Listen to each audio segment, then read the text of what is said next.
ہماری امت میں تعظیمی سجدہ بھی حرام ہے، حالانکہ عبادت کا سجدہ نہیں ہے، لیکن یہ عبادت کے سجدے کی طرف لے جانے والا سجدہ ہے۔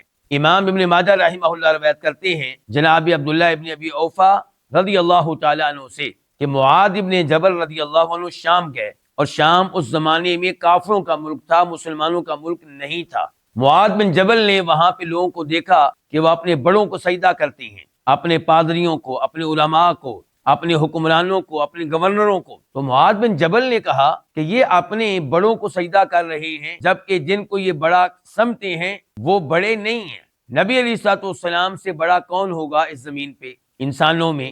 چنانچہ معاذ بن جبل نے فیصلہ کیا کہ جب میں مدینے پہنچوں گا تو جاتے ہی نبی علیہ الصلوۃ والسلام کو سجدہ کروں گا۔ چنانچہ وہ آئے اور آتے ہی آپ کو سجدہ کر ڈالا۔ آپ نے کہا معاذ یہ کیا؟ یعنی کہ آپ اس پہ خاموش نہیں رہے، آپ نے ان کی حوصلہ افزائی نہیں کی، ان کو شاباش نہیں دی بلکہ ڈانٹ پلائی۔ تو انہوں نے بتایا کہ میں نے آپ کو سجدہ کیوں کیا ہے اور میں نے شام میں کیا کچھ دیکھا۔ تو آپ علیہ الصلوۃ والسلام نے اس موقع پر ارشاد فرمایا تھا کہ اگر ایک انسان کے لیے دوسرے انسان کو سجدہ کرنا جائز ہوتا تو میں لڑکی کو حکم دیتا کہ اپنے خامند کو سجدہ کرے، کیونکہ لڑکی پہ اس کے خامند کے حقوق بہت زیادہ ہیں۔